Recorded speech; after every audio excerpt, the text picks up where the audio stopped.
For every assignment, there is always a customized challenge.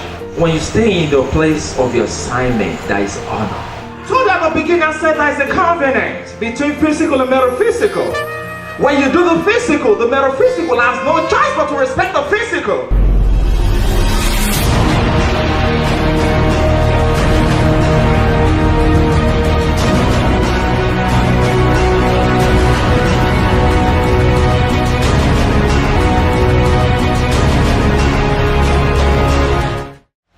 In our midst today, we have this wonderful man named Adewale Dreams Ayotoye. He's a Nigerian-born, Europe-trained, and an American-based consultant. Adewale Dream Ayotoye is a mentor, a coach, a role model to many young people around the whole world.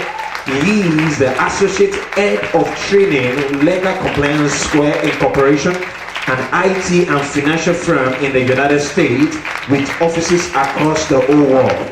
He is a husband of one wife, not two, and he's also a student of growth and an advocate of greatness. Put your hands together today as we celebrate and welcome in our midst the person I respect with so much of grace, Mr. Adewale Dreams Ayotoye. Put your hands together for Jesus. I was like,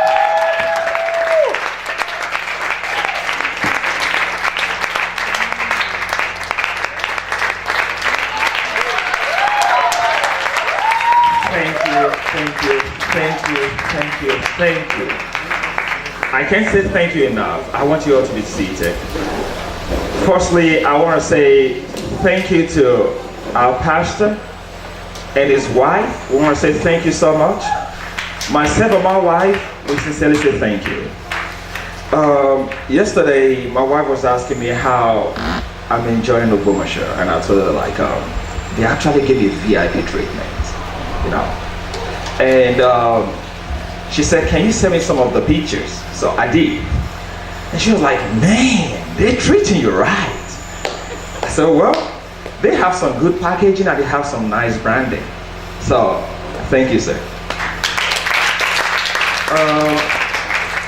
Secondly, I want to say thank you to Mr. Dennis. While you were speaking, I was able to pick one or two things from your teaching. I love your spirit. I enjoy your zeal, and I know that we'll meet one day again in higher places. Thank you, sir. And Mr. Yano Adams, from the day we met, it's been change and transformation and growth. I celebrate your journey. I celebrate how far you've come, from the boy you are to the man you are right now. So, I don't pray that God, I'm going out right now, let there be no traffic. If I'm leaving my house, I have to go, okay, Google, what is the traffic out there today? It's going to say, the traffic is higher, so. Once you get to your destination faster, you can take this road. So I know where to avoid. In Nigeria, oh man, who has been stuck in Lagos traffic before? Alright, so I have people that understand what I'm saying perfectly in the house. You don't pray for electricity. If your electricity go out, it's because you didn't pay your electricity bill. There's no magic about it. It's not like, huh? Ask him. Like I was in a restaurant in Lagos and the light went out. I've not seen that in years, so I took out my phone like, man, I can't miss this moment. I have to record it. Like I can't just. I know it's kind of weird, but I kind of enjoy. Like, man, take the light. Like.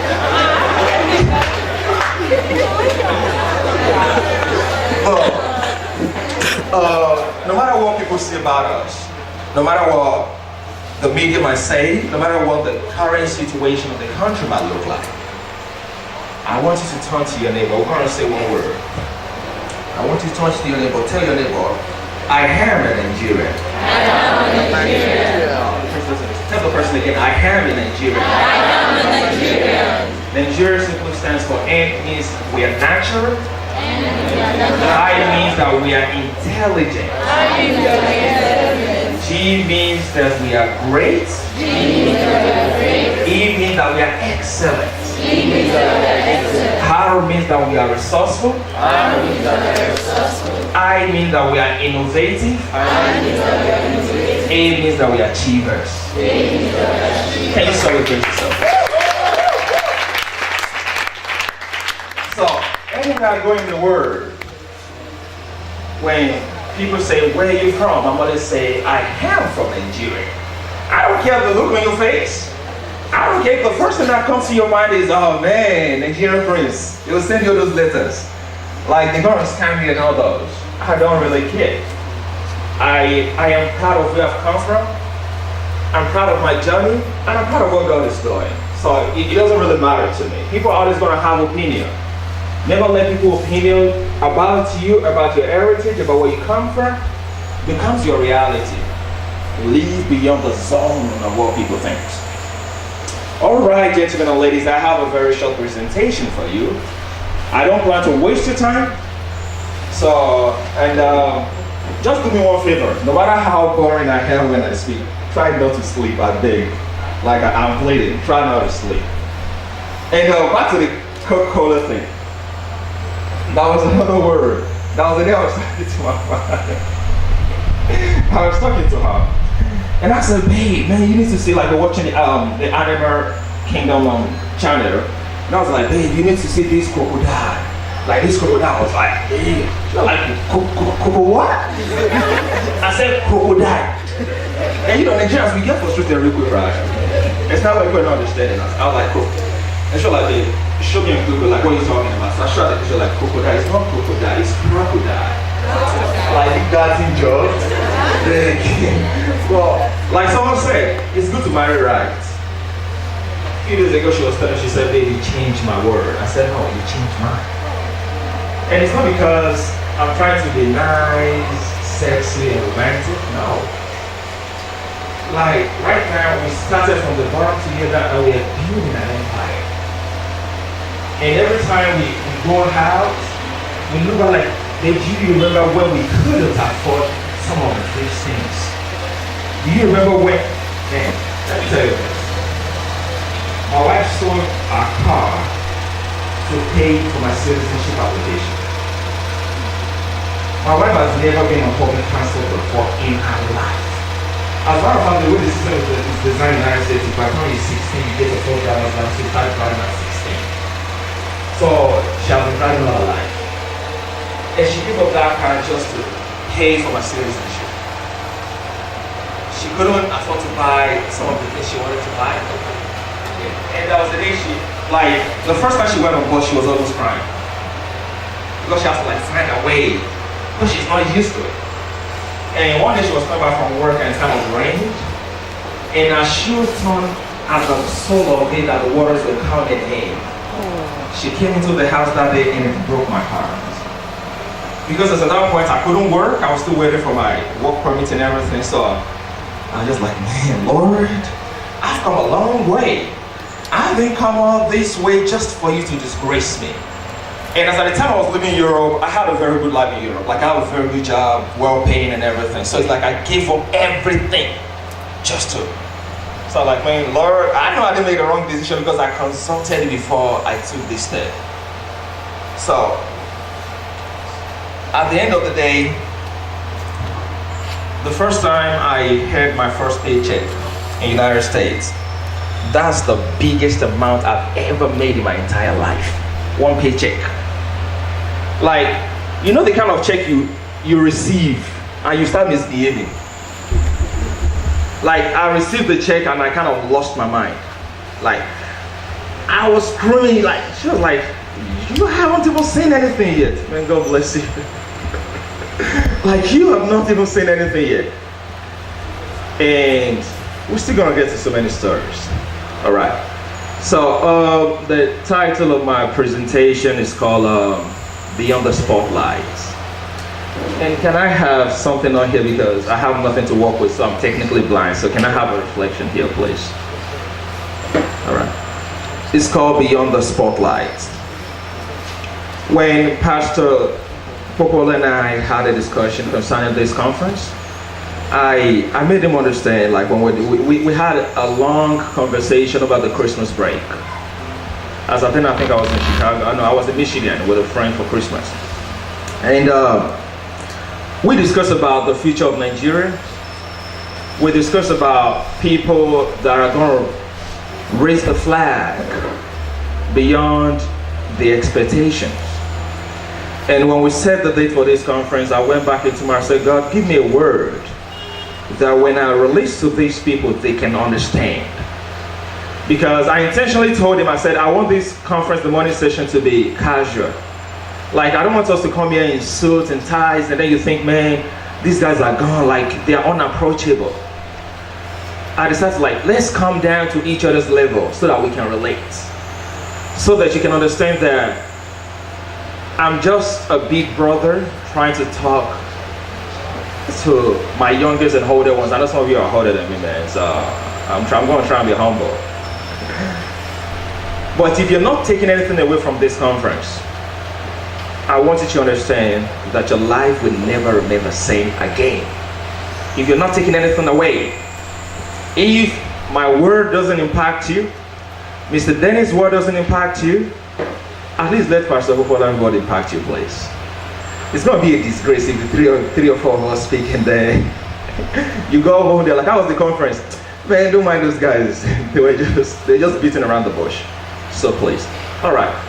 Beyond the spotlight. Basically, when you talk about the spotlight, everybody wants to be successful. Am I right? Are you guys sleeping? No. Okay, when you talk about the spotlight, everybody wants to be on the center stage. As a matter of fact, there are some people here. Don't worry. Excuse me, please. I can come down here and then just walk from there. Don't worry. Don't stress about it. You know, sometimes everybody wants to be successful. As a matter of fact, there are people that are sitting right here that can speak better than me. But one thing you gotta understand is that me standing here is not, there is nothing magical about it. It was a process. I was on the backstage, I paid my due, I rehearsed, I cut, I fine-tuned, and I am here right now. So it wasn't just like I woke up from my bed one day and boom, I'm just there. No, there was a process. Right now, you're sitting right there. It looks like a backstage, like beyond the spotlight. Nobody sees you. It looks as if you don't exist. But what I can tell you is that the sacrifices you make in the dark will reflect your glory in the light. The sacrifices you make in the dark will reflect your glory in the light. And when your glory comes, oh man, it's always beautiful. It's always beautiful. Everybody wants your autograph. Everybody wants to take pictures with you. Everybody wants you to pray for them. Everybody wants you to release words for them. But everybody wants to be you. But the question is this, can they make the sacrifices that you made? You know, Nigerians are very spiritual. You're going to see someone who never read for a whole semester. And then they're going to say exam is tomorrow. They're going to start, instead to use the next 24 hours to even study, they're going to start speaking in tongues. Oh, my Lord, my Father, my God. Tell your angels to release those questions my way. Man, you're fooling yourself, man. It's a disgrace on the spiritual side, on the spiritual realm, when you put in your work, you put in your effort, and your effort doesn't measure up with the results you have, then heaven is disappointed. When you put in your work, see, there's a very close relationship. I was sharing yesterday, I said there's a very close relationship between the physical and the metaphysical. The physical is where you put in all the work, the labor, the sweat, the pain. The metaphysical is where God comes with favor, blessing, and greatness. When you put in the work on your side, heaven has no choice but to bless you. It's a contract. When you sign a contract, it's always between two parties or more. God, I want to be successful. Okay, this is the contract, terms and conditions apply. Put in the work and let's see if I'm not going to bless you.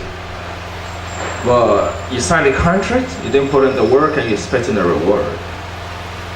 That's robbery. So, Sometimes people don't see you on the backstage beyond the spotlights. You're just there on your own.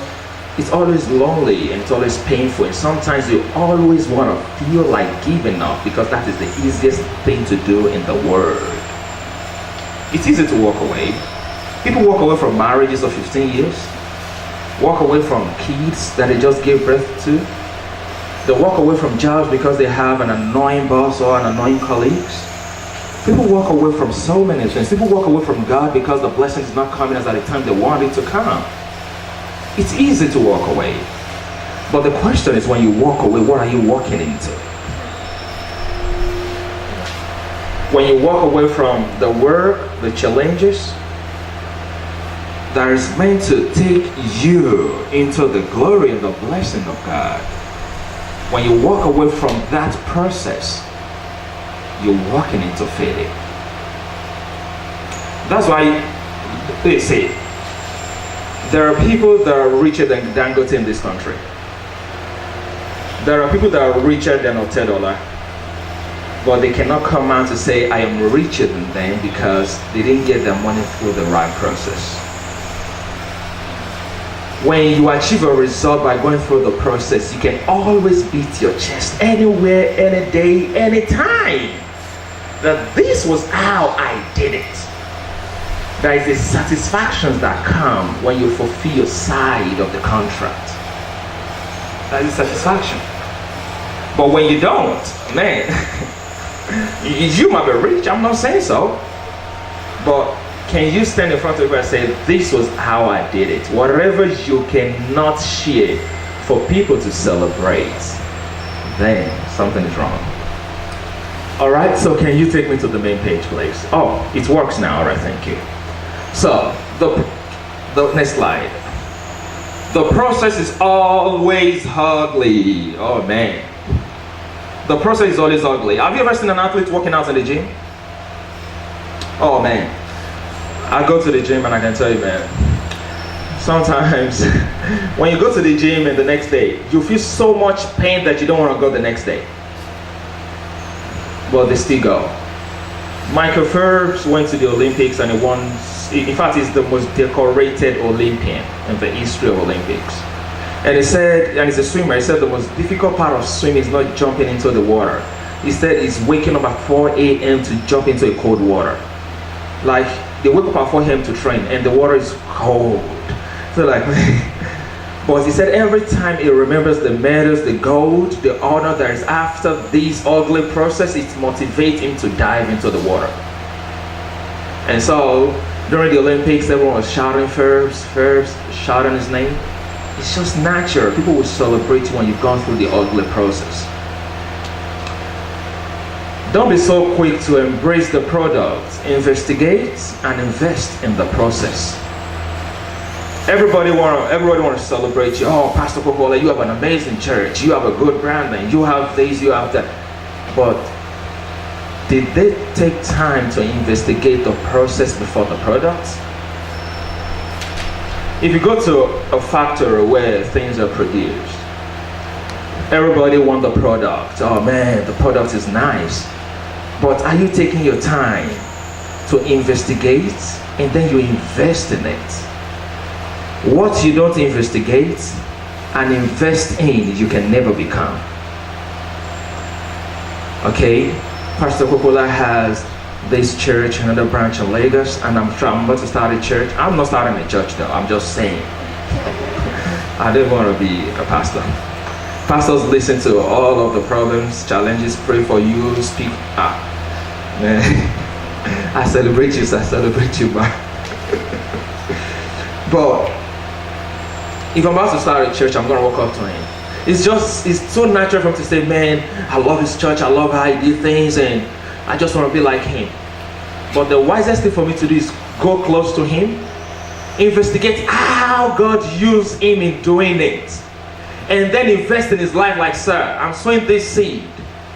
I want you to walk me through the path you've walked.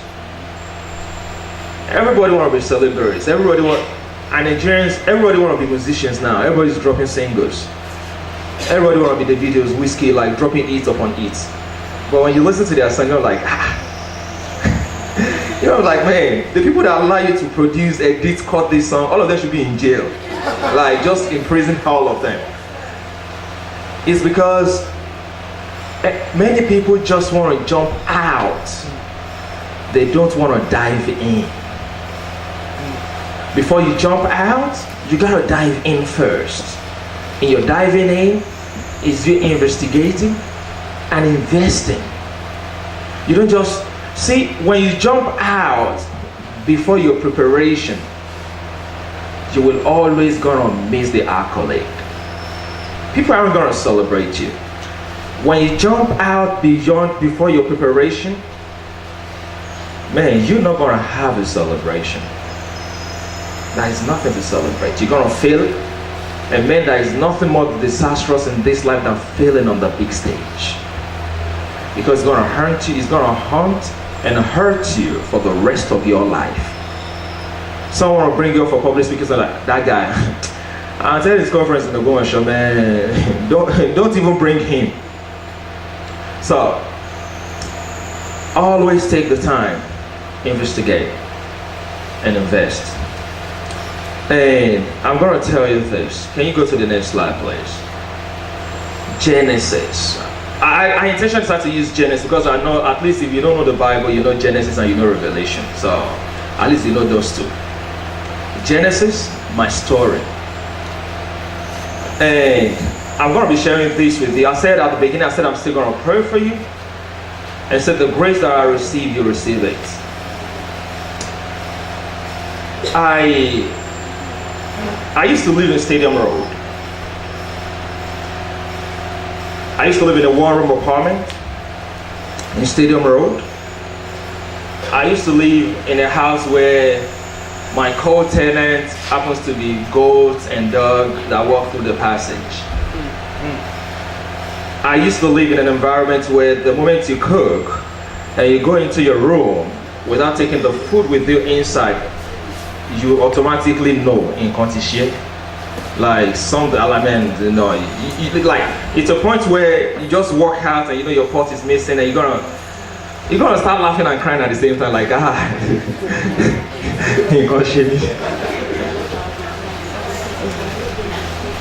That was the kind of environment I was living.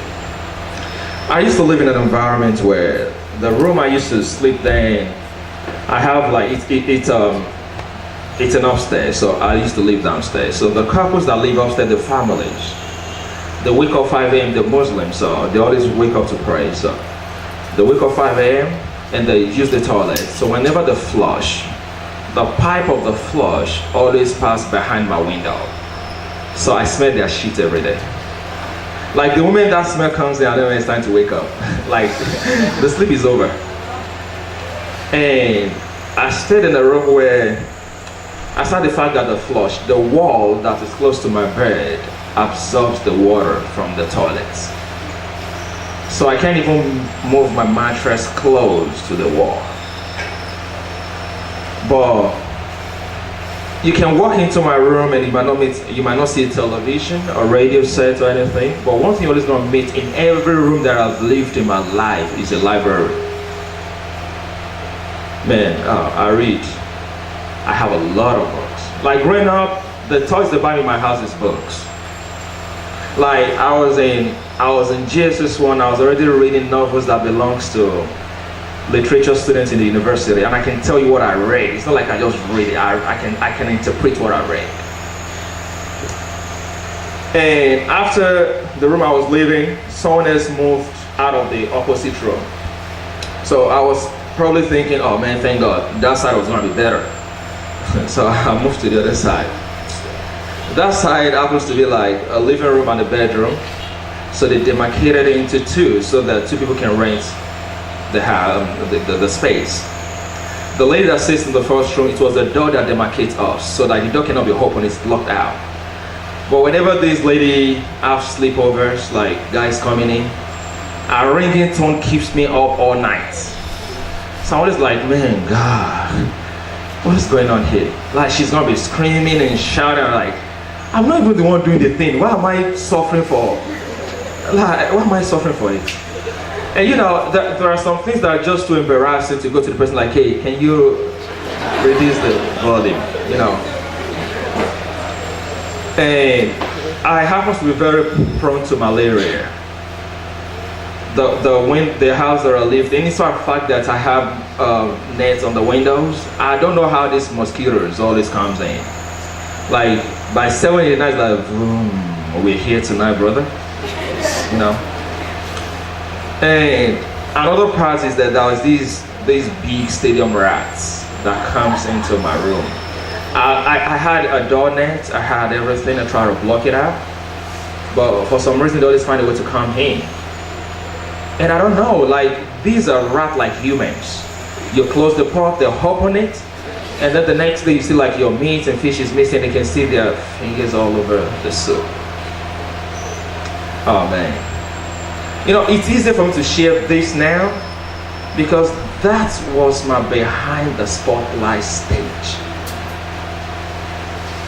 And one thing I didn't mention, those rats they stinks. Oh, the moment I go out and those rats are in the room already and I hop on the door, I can tell that my roommates are around. Like the smell is so strong. But throughout those phases, I just know that where I am is not the perfect picture of where I'm going. So, throughout those phases, I've had the opportunity to grace platforms such as this, speak to people, inspire people. There was this lady that attended one of my conferences, and she was blessed, and she now happens to have a friend in the hostels where I stayed. So she walked in one day, and then she saw me, she was like, "You live here?" Like, the me she sees doesn't look like the person that should be living in that apartment. She was like, "You should move to Ondaji." What's this environment close to the nursing and medical? Adenike, yeah. Move to Ondaji, move to Adenike. That's where it's happening. That's where the big boys are. You are big boys, shouldn't be. I said, "Oh girl, I am popular, but I was broke." Oh man, people knows my name. I got nothing. Like my bank account is. I was sharing with people yesterday. I said, back then, whenever I received my transaction back as Intercontinental Bank, I think it's now Access Bank, I always receive 1,000 naira every month. So I'm gonna trek from Stadium Road down to the Intercontinental Bank, and I'm gonna trek from that Intercontinental back to Sabo. From Sabo, I'll trek back home because I can't even afford to take anything out of the 1,000. I gotta use it to buy food. So think of surviving on 1,000 per month. And not because my parents aren't rich. I didn't come from a broke home, like my parents are rich. But that's another story from that conference. Sometimes you have to break everything that makes you feel too comfortable. Because in your comfort, you're gonna fail to discover yourself. Discomfort puts you on the edge, like it puts you on that edge every time. I was sharing with you before I came on stage. I said, in the United States, it's so easy for you to miss purpose. You know why? You have a job that allows you to pay your bills, so you're not broke, so you're not hungry.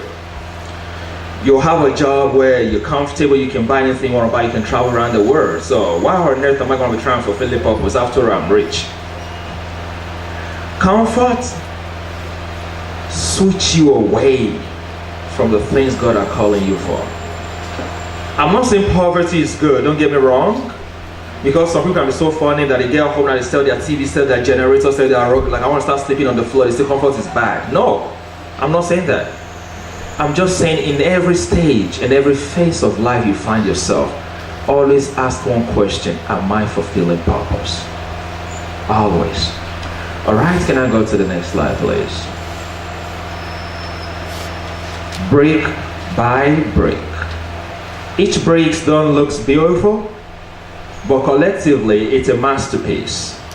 Your current situations and position doesn't reflect the whole story.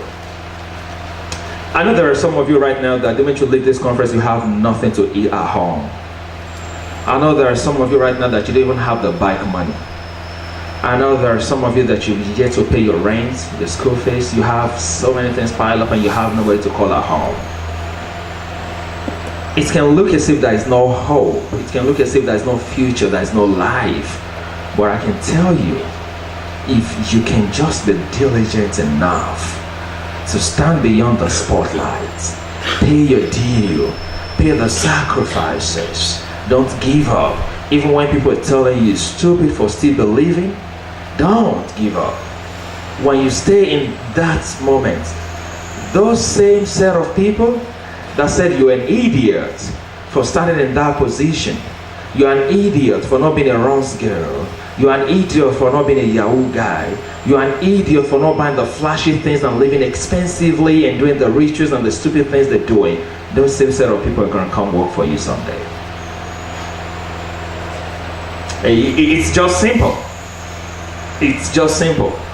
I know people that are older than me, and we are walking to the bar like, sir. Like sometimes I was like, man, stop all this thing, please. Like they keep saying sir. I'll already start losing my head. So if they keep saying sir, it's gonna start coming out with gray hair. So please let me enjoy this fountain of youth. Why it lasts? You know, these people are gonna come work for you someday. Throughout the phases that I was in Lautech, okay, I didn't share with you. I wasn't a terrible student. Actually, I was an A student. I had my WAEC once, 5 distinctions and 4 credits, and I was the senior prefect of my set. So it wasn't like jokes about it. And I went to a public school, so it wasn't like I went to private school. They did runs for us. After my WAEC, I wrote WAEC once, I wrote NECO once, blasted everything. So I have this high confidence because my dad wanted me to be a doctor. So I was like, okay, let's go get it in Lautech. Then I wrote JAM. And that's the first time in my life I've ever failed an exam. It has never happened. Like I failed and, okay, this was how I failed. I think JAM is 4 subjects, English, math, and I can't remember the biology and chemistry, or I can't remember how many subjects it was. So half part of my results were released and they were good, which for some reason they didn't release the whole result at the same time. So I was like, what's going on? Then imagine, let's say like the maximum scores in this subject like 200, and you score like 185, 190 in the subjects that were released. And then the one that were heard, when they were released, you score like 35, 205. You're like, nah, this is not my results. But you know, they design Nigeria in such a way that you have nobody to complain to. You just take your problem in your pocket and keep working. When Lufthansa missed one of my luggage, there was nobody to complain to. I was online, I was looking for Lufthansa customer service. I couldn't find any. Lufthansa customer service in Nigeria. If it happens in the US and I call, they're not just only gonna pay me for missing my luggage or for delaying my luggage, they're gonna pay for the hotel that I slept in, the extra night I slept at the hotel. They're gonna pay me for the trouble that I went through. Even the guy at Lufthansa in Ikeja that called me and said, sir, your bag is here. When I got there and I got my bag, after they delivered me for 24 hours and I have to stay extra night in the hotel in Lagos, this guy was still saying, sir, Ogasa, you still expect? Oh boy. I got to the immigration and I just got a new passport, and the guy was like, he looked through my passport, it was kind of blank. There was no stamp on it, and we were like, welcome to Nigeria. Let me bless this your passport for the first time, Oga. I said, actually, that is my 3rd international passport, so just stamp it and let me go. It was like, but still, Oga, let me bless this one now. It was that moment I realized I'm in Nigeria. A friend back then that asked me, said, all these motivations and leadership books that you're reading, does it pay off? And I said, yeah. You know why he asked? If this book pays off, how come we're still living in the same building now? And the same hostel. And you're reading how to get rich, 7 ways to build your wealth, building the president in making, with the growth of leaders. It's like, man, bro, you're kidding, man.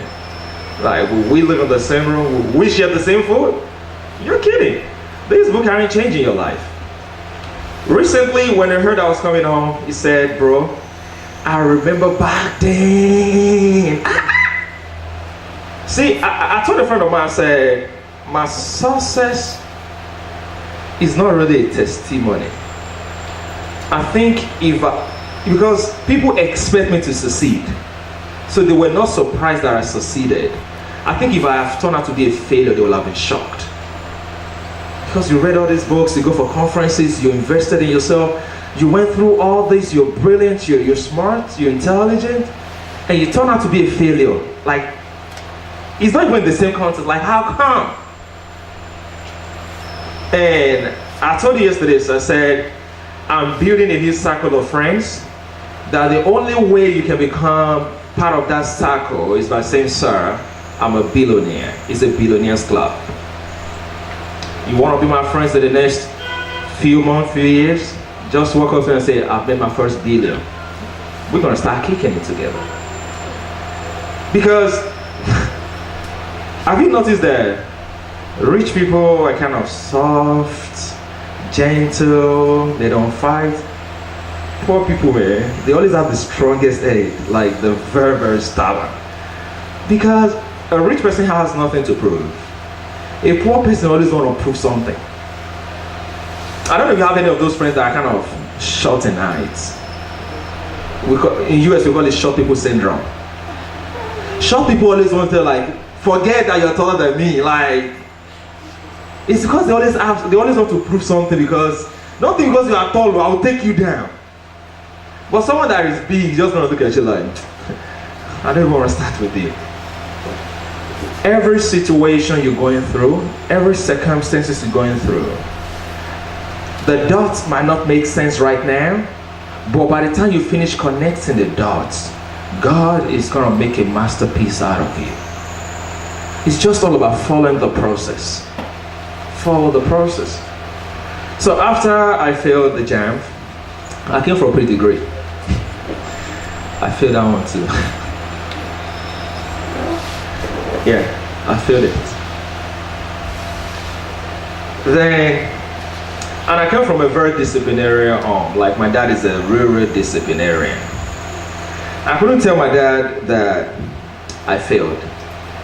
So I stayed back in school, pretending I was a student. I even go for some lectures, so that my friends would not know that I failed. Because, do you want to go like, hey, I failed, like, I didn't make it. It was a dark phase. It was terrible, it was difficult, it was lonely, to the point I wanted to commit suicide. It's not like I was thinking it though. I've already written out my suicide notes. In fact, when I was coming to Nigeria, I still saw one, because it was two. One was for my friend that right now, it was my roommate, but it was in Lagos then, he's now in Atlanta, Georgia. I gave him a letter, and the second letter was for my dad. And I was the only child.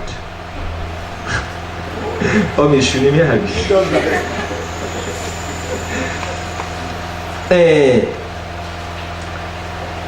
I was looking at that letter and I was reading it, and I remember one line in it. I said, Dad, don't worry, because I'm not concerned about where I'm going to. I know where I'm going to, we're never going to meet again. So I wasn't even scared of hellfire. I just want to leave. And that was what I was telling you at the beginning. I said, it's very easy to walk away. Very easy. Like, the easiest thing in the world is just like, you know what? I'm giving up these hunger, starvation, I'm just giving up. I just want to walk away. But you know what might have happened if I've walked away? This conference is going to happen, but someone is going to be taking my place. The person might bless you, change your life, inspire you, but no matter what the person says, it's not going to be the same thing I'm going to say.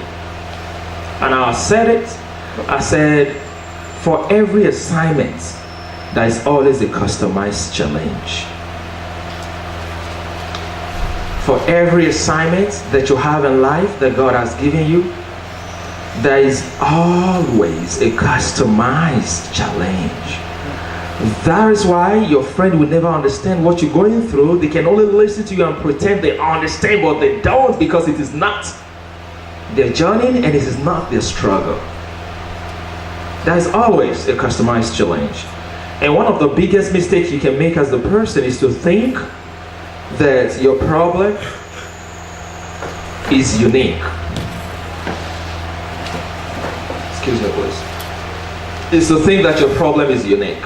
Now, there are other people that are going through the same thing you're going through. And I didn't share with you the part where the bathroom that I shower back then. Man, if your soap should drop in that bathroom, you just have to just kick it. You just gotta kick it away. You cannot use it. You know why?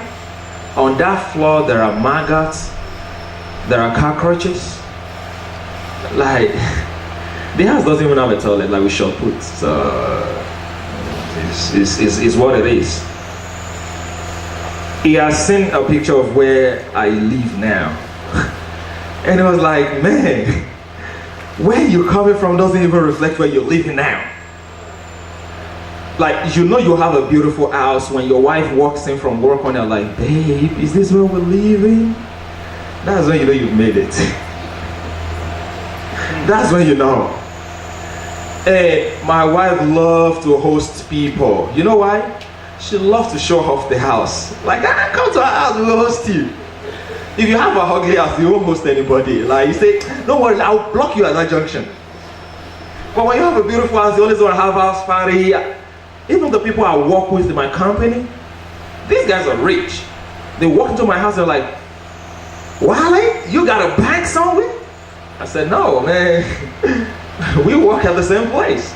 They're like, no, brother, we don't work at the same place. You are on another level. There's a friend of mine at work, she said she can never buy any gift for me. I said, why? She said, you're expensive. I can't buy you anything. I said, no, I'm not. She was like, okay, let's start with your shoe. Let's start with your wristwatch, your chain, I said, okay, I'm done with it. I don't want to talk about it. And it was that point I realized that, what I more expensive floater. But no matter what I buy, how much I spend, I took my time behind the spotlights. I told her, I said, if you should jump out before your time, if you should jump position, you will miss celebration. If you jump position, you're gonna miss celebration. People aren't gonna celebrate you. I'm not the first to travel outside. No, man. There are people that left, but when they come back, what do? They pump champagne, they pop wet, go to clubs, trick all the girls with their little currency, even give some of them belly and then just run back. But I came back. I left as a boy and I came back as a man. Because the boy back then was the one I was going through all those challenges, difficult. I was thinking they were challenges, they were difficulties. But it is God bending, shaping, twisting, molding, cutting and fine-tuning me into the shape He wants me to be. My wife said she has made so many decisions in her life, and the best she has ever made is marrying me. See, the moment a woman tell you that, you're like, that's what's up. Sometimes when she talks to you, I say, man, girl, you got no respect. You're talking to a prince. You're like, wait, yeah. Where's the prince? I said, don't worry, I'll take you to Nigeria one day. I was like, wait on, sir. She's like, they're calling you sir. You're this small thing. But I paid my due. I don't know who you are. I don't know what you're going through. I don't know your circumstances. I don't know your situation. I don't know what people have told you, they've sold to you, the lies they've told you that can never become anything, that you're wasting your time. I tell you today that those people that have laughed at you will come to laugh with you in Jesus' name. Yeah. The people that have looked in at you, they're going to look up to you in Jesus' name. Yeah. But you know why you're going to have all of this? You can say thousands amen.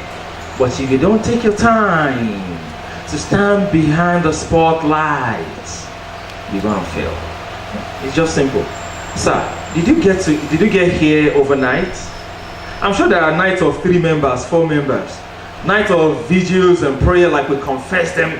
And pastor can confess them. We release them from the north, from the south, from the east, from the west. Bring them, Lord. He has paid his due. And that is why he's always going to be celebrated. So after I failed the pre-degree, and I wanted to commit suicide, I wanted to give up on life, I wrote another pre-degree again. And that, as of then, I passed. And my dad wanted me to study medicine. I was just like, man, I don't want to be a doctor anyway. Not like academically, I'm not competent for it. I am. Back then, this man and the one in you, we used to read big textbooks, like big textbooks.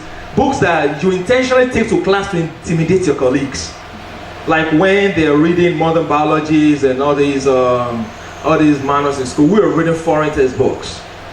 So we always talk about things that look like, these ones, they just like showing off.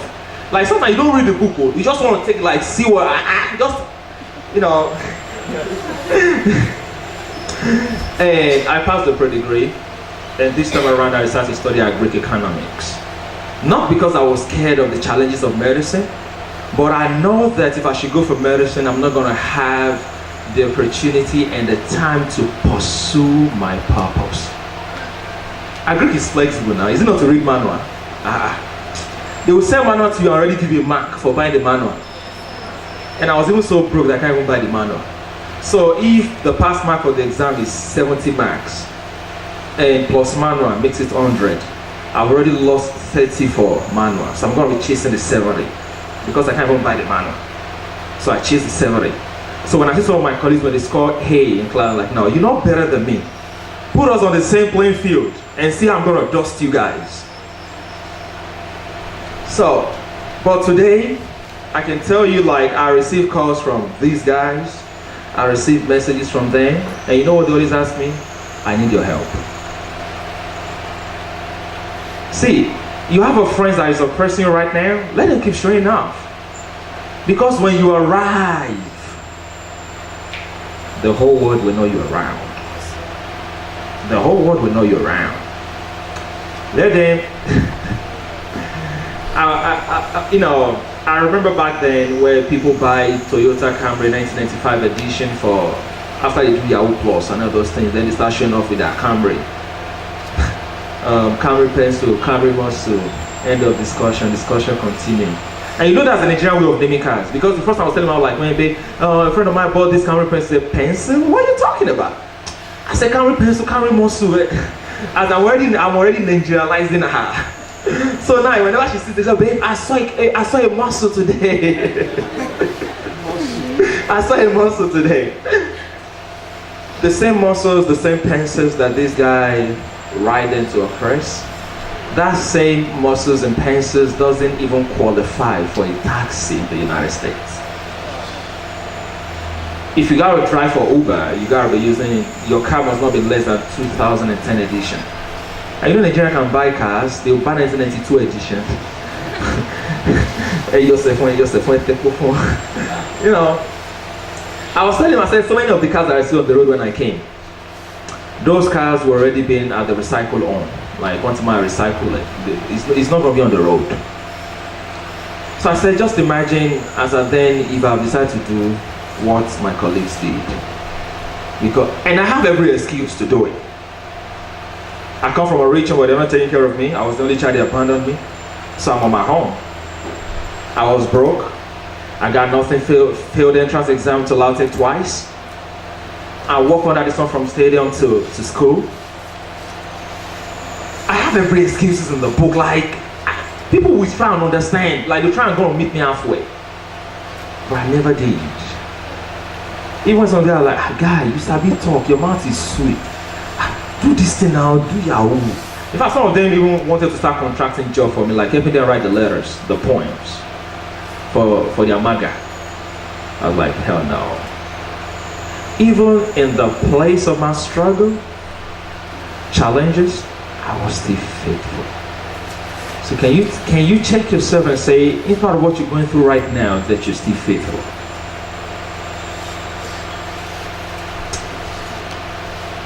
Piece by piece is gonna make sense. During those phases, man, I started a charity organization. Someone who needs help, who is trying to help. Someone who is broke and still trying to feed other people. Like, and see one more thing. It's nothing like I don't even have money or anything. I have uncles that works at Shell Petroleum. I have uncles that are in UK. They used to send me a lot of money before. All of a sudden they just, like before, imagine as of 2006, like you have like 70k, 80k per month. I wasn't broke at first though. But I think God needed to like disconnect all the cords of comfort just to keep me on. Trust me, if I've taken all those money and everything, I'm graduated as a doctor, have a nice job, have a home, have a wife, but am I going to be fulfilling purpose? No. I'm going to be rich though. But when I die, you just gone, man. You're just another page out of the book, like you're gone. But I can tell you that from that phase till now, there are lives that God has used me to bless. That these guys now, they're CEOs of some companies, some charity organizations, some big projects. These guys even have bigger stomachs and taller than me, but when they see me, it's always sir. When you stay in the place of your assignment, there is honor. When you stay in your place of your assignment, there is honor. Am I making sense, people? Yes, sir. Am I making sense, people? Yes, sir. All right, thank you. Because I said, please don't sleep. I hope I'm not boring you. All right. During that phase, I started a charity organization. I'm going somewhere with what I'm saying. It's going to make sense. Brick by brick, we're building something here. I started a charity project. From that charity project is named Nations for Less Privileged, where we go to the motherless baby home, the orphanage centers, and the leper colonies.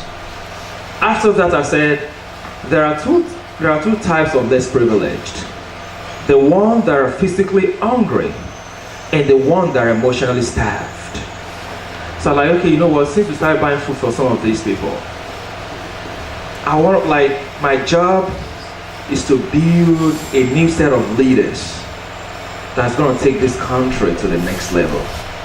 So I started a project known as Supervision Nigeria. Supervision Nigeria was called from the word supervision. It's like our job is to raise new set of leaders that their visions are so clear that they don't need any supervision from anybody. So I started with secondary school students, like catch them young, go to Notre Dame, go everywhere. In the course of doing it, some schools gave me platform. And there was one I can never forget, one school like that. The man said, you want to talk to my students. Even my students, some of my students knows better than you. And a friend of mine is in South Africa now. He was like, bro, I'm not doing this anymore. It's easy to walk away. But the assignment that I have is too strong for me to walk away, because if I do, lives are gonna be lost. So I went to other schools. There's another school that gave us, I think the first money I received in public speaking was 300 naira. That 300 naira is more valuable to me than any 3 billions anybody can give me in the world. Because that's the first time someone so much believed in the project. And like, I don't have much, but this that I have, I give unto you. Oh man. To me, if I have $1 billion today, I can look at the person and say, thank you for believing in me when I was not at the center stage, when I was behind the spotlight. You saw my razor, you saw my pain, you saw my struggle, you know, like, if this guy can just find the platform, this guy is gonna blow, like literally, I'm not gonna blow him up, you know. So. And throughout those phases, from there, as a matter of fact, my last conference here in Ogbomoso was in 2013, the CEO. We had over 2,000 people. From like when I launched my charity organization on December 12, 2008, we had only 13 people that came. But when I was leaving Nigeria, my last conference, like, you know, when you walk out and you drop the mic, I spoke to about 2,000 people. So they didn't just invite me in front of 2,000 people to come talk, or because I have, no. I paid the deal, like I paid it. So if you're going through something right now, and it's looking challenging and difficult, it's looking as if you have so many questions and no answers, I want to let you know It's your building phase. Oh man, have you ever seen when they're building a house? It doesn't make sense from the beginning though. You just look at it, you see some set of guys laying the foundations and everything like that. The same building you walk by that you don't even know it's there. Have you ever happens to you where you walk by a building and you know it's there, and then when they repaint it, like, this house was here all along? Man, everyone that has overlooked you at every stage and every situation in your life, God is repainting you. God is repainting you. In Jesus' name. After we had the supervision in Nigeria and everything, so I left Nigeria and I went to pursue a degree in international law, European and international law. Doesn't even make sense. From my dad wanting me to be a doctor, to a Greek, to now studying law. I've always wanted to be a lawyer. But you know African parents, before they even give birth to you, they've decided what you're going to become. Like, oh, don't you tease me. Like, you're not going to put me to shame. My firstborn, no, they only must be a doctor. It's like, when they're about to conceive you, them and God, they sit down like, Baba, I'm still getting there. They sit down with God like, God, you know, this one you are giving me, oh. I want this one is going to be a doctor. Even if you are not science competent, they will beat it into you. African parent can beat. The second born is going to be an engineer. The third one will be a lawyer. In fact, there was one family that was on the list. They have 8 kids and all of them are lawyers. Sir, somewhere within those 8 kids, one of them doesn't want to be a lawyer. One of them is not happy at all. One of them wasn't happy. See, it's barbaric. But sometimes, because we are so scared to disconnect from the cords that hold us together, the cords of comfort, the cord of pocket money, you are so scared to pull those plugs. Rather, you just conform to, I will be what daddy wants me to be. I'll be what mommy wants me to be. But when dad and mom is gone, your life is going to be miserable. Because you're going to be lost. When I started studying law, my dad was a bit proud of me. Yeah, like, the reason why my pocket money was cut and everything was when I didn't make the medicine. So like, I can't be investing in the failure. So when I started studying law, he wanted to become friends again, like, let's become paddy. I give him his honor as a father. I celebrate him, but I've left the position where you can decide for me what I'm gonna do. I'm gonna make decisions for my life. I don't care if it is popular with you, you like it or not. It's my life. And you know, so many African parents try to live their failure through their kids. Yeah. They want you to be a doctor. That was because your dad or your mom wanted to be a doctor at one stage in their life, but they couldn't. So the dream they failed to achieve, they want to force it on you. Then you're going to realize that all your life you're living another man's dream. And when he's dead, you're going to be living a dead man's dream. When you get back home today, ask yourself, what I'm studying, what I'm doing right now, is it what I really want to do with my life? And if you fail pre-degree, or you write on pre-degree, I can tell you, your current situation does not reflect the whole story. Don't give up. Don't quit. Keep believing, keep striving, and there is greatness at the end of the tunnel. Can I hear a big amen? Amen. Can I hear a big amen in the house? Amen. Now go to the next stage, please. How many men do I have? I can speak all day, and I don't want to keep them all here. So, the next one, connection. Oh boy. Surround yourself with people that matters. Surround yourself with people that what? With people that work? All right. Surround yourself with people that matters. Is there any science student in the house, please? Oh, sorry. Okay. In high school, in secondary school, we define matters as anything that has what? Has what? And occupies what? All right. So matters is anything that has weight and occupies space. When you get back home, I want you to draw a chart. 2 charts. Matters, they matters. Matters, they matter. I'm going to explain it. Matters is anything that has weight and occupies space. So there are people in your life right now, they just occupying space. They're just there. They're not serving any purpose. They're not encouraging you. They're not motivating you. They're not inspiring you. They're not teaching you. They're not forcing you. The matters are the people whose goals align with your goals. Even though the two of them might be struggling, like struggling phase. But they have passion, they have zeal, they have focus, they have dedication, they have determination. Those are the people that matters. There are some dead fruit, dead plants in your life that you need to uproot. One thing I can tell you about me, I am so many things, but I'm one of the most blunt person you ever come across in your life. He knows it. Like, I'm so blunt to a fault. Like, he's gonna tell, like, Diwali, don't say that. Like, you don't say that. I'm like, what is the truth? Like, see, if you don't want to hear the truth, don't ask for my opinion. Because when you ask for my opinion, I'm going to ask you, are you sure you want to hear the truth? I'm like, yeah, are you sure? Yes. Okay. Since you asked for it, then I'm going to give it to you. Man, I'm going to give you 2 things. I'm going to break you into pieces, and I'm going to reconstruct you.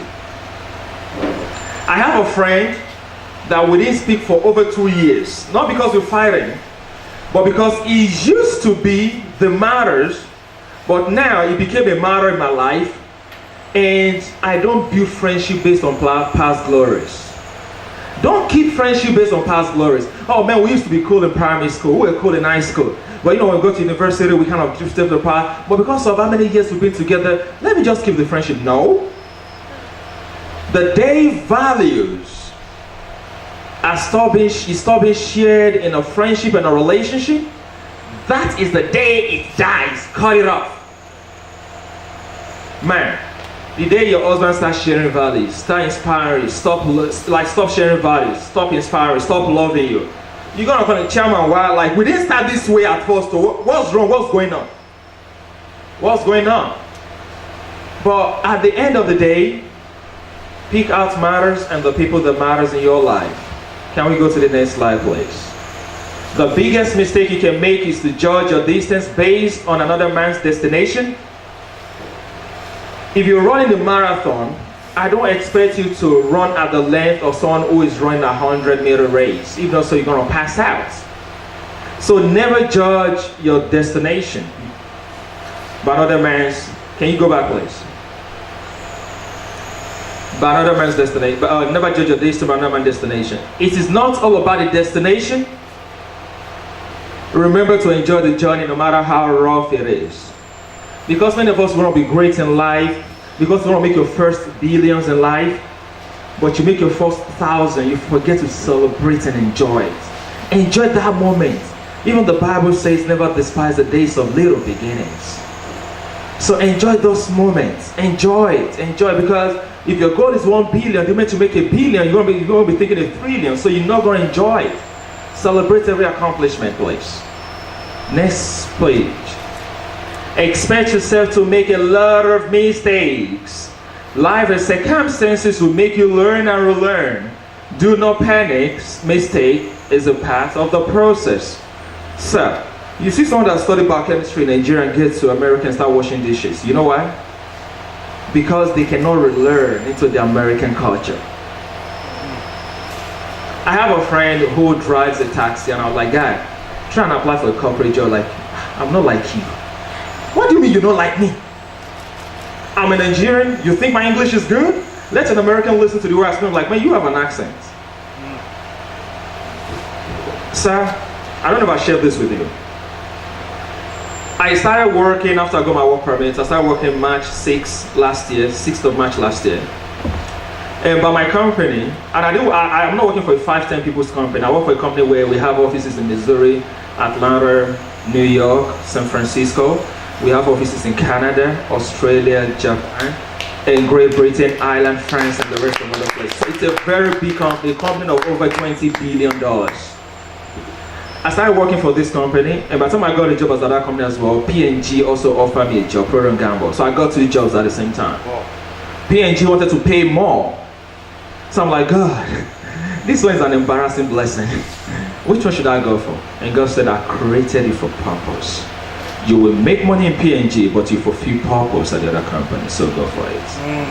I went to the other company, and within 5 months, the other company pays me over what P&G wanted to even start with. Now, the real testimony is this. Like, that's not even the testimony. We're still going to the real testimony. The testimony is, after all was said and done, the company has a policy, internal policy.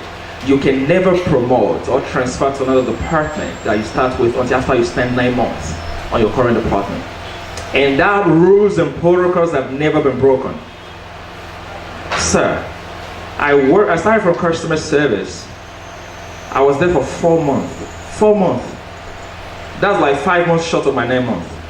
They promoted me to the legal compliance team. That never happened. Like, people were mad, people were angry. How can you promote these African overheads? In fact, one of them was like, when he saw my resume, he said he was shocked that, he was so shocked that I have all these experiences. I said, what do you mean? He said, you never look like someone that have all these experiences. I said, how does someone who have all these experiences looks like? Because I'm an African. Because of my accent. They think like Africans are idiots. But he got the biggest shock of his life. Where it was like, they broke the protocol. In fact, the protocol comes from the headquarters in San Francisco. After that, I was in legal compliance, another rule. You have to be in every team, every department for 9 months. I was in legal compliance. In the legal team, the lawyers that represent the companies, within 4 months in the legal compliance, I got 3 major promotions. Within 4 months, 3 majors. Like, I'm not talking about the minors. One of the majors, they gave me, the people that I met in the company, they gave me the responsibility of hiring and recruiting.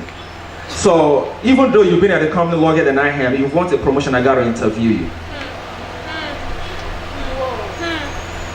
But I took my time behind the spotlights. Secondly, they gave me associate head of training for the legal team. So if you're just hired, you're gonna go through me. If you're hired, I gotta train you. You better not offend me. You got to be fired out. Oh yeah, actually there was one girl, when I started in customer service, she was very, very rude to me because she was thinking African and everything. So when we're sitting in the conference hall and they pull out people's resume that we're going to be interviewing, and I saw her, I was like, hell no. Hell no. Like, she's not getting this job. Like, we're not even going to interview her. My boss was like, Wale, you sure? I said, absolutely, sir. I'm like, all right, take her out. You might think I'm wicked, I'm not. Because you're higher than someone right now, or you feel you're higher than someone right now, doesn't give you the room to disrespect people. The person you disrespect right now might be the person you have to look up to tomorrow. And thirdly, I left the US on Saturday. I had my last meeting with my lead before I left. Our leads are like, the managers are called leads. I had with my lead, and she said, they're starting a new project known as the Product and Strategy Group for the whole company worldwide. And they're bringing people from each department one at a time. That's going to form up the whole body. And out of all of us in our legal team, people that I met there, she's picking me to represent. What people might say right now might be, oh man. And one more thing, like, across the companies, I have a responsibility to train everybody. That's what you remember when we chat about, like, sir, I need to go and train some people. Like, I'll be back. Like, our time, chatting is always kind of living like, hi is madam, hi is everybody, sir. Just I'll be back, please. See, what people might see right now is, we're going, and I got to United States like 1 year, 6 months, less than 2 years. And the people that I met there, like other Nigerians that I met there are my friends, have achieved the things they never and they're yet to achieve. Some of them drive taxis, work at factories. I go to the office once a week or twice. I always work from home. Like, I just wake up today, look at the window, I don't like how the weather looks. I close it, I sit down and I work from home. Sometimes I'll be on the phone with him for like 5 hours. And I'm working while I'm talking to him. And he's like, man, don't you have to work? I'm like, I'm working already. Like, my colleagues in other department, they have to work 8 hours. You have to work your full time to get your money. Yeah. I work 3 hours, 2 hours, and I still get my full pay. Like, when you stand behind the spotlight and take your time, there is peace and rest. Sometimes my wife's always like, are you sure you're even working? Like, this doesn't even feel like a job. And so, man, they pay me good. Man, they pay me good. Like, it's not about working, man. Stay where you are right now. Pay the sacrifices. Might not look interesting, might look challenging, might look everything, but keep to it. How many pages slide do I still have? Oh, 1, okay. And finally, before I wrap it up, because man, they tell me my time is up, and I respect times a lot. Pray. I can pray and pray. You gotta pray. Like, when I started in Estonia, I used to be a radio presenter. I told like my last conference was 2,000 people. My first few months in Estonia, I was washing dishes for 12 hours. I was washing plates. But because of washing those plates, you know what I did, sir? I get my iPod with my headset, plug it in my ear. That's an opportunity for 12 hours of speaking in tongues. So while I'm washing the plate, it's like, God, I know you got bigger plans for me than washing dishes. You didn't bring me all the way from Nigeria to this place to start washing plates. I keep washing the plates, I keep speaking in tongues, keep confessing it, keep saying, God, the plans you have for me are of good and not of evil. I am the head and not the tail. I am blessed and not cursed. 3 months into washing that plate, I got a job from a Swedish-based Swedish company based in Estonia. While my colleagues were cleaning, flushing, and washing toilets and dishes, I got an office job. I was getting paid twice more than the rest are getting. After that, I left that job again to another bigger job. And from that job, it has been bigger and bigger and bigger. Confess the word. It works. I didn't meet my wife by accident. During the days in Sean Stadium, I wake up 5 a.m. with my white jalamiya, with my Bible by my side, and I confess. I marry a queen and not a slave. I marry mothers to nation. I marry someone who supports and encourages my purpose.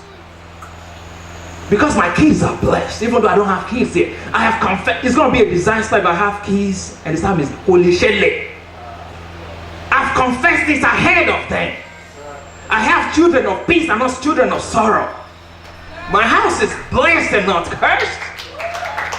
So it's going to be I told you at the beginning, I said there's a covenant between physical and metaphysical. When you do the physical, the metaphysical has no choice but to respect the physical. Do the job God has asked you to do. And leave the rest to Him if it's not going to bless you. Confess, pray. Yes, sir. And if it doesn't work, then something is wrong in heaven. And something can never be wrong in heaven.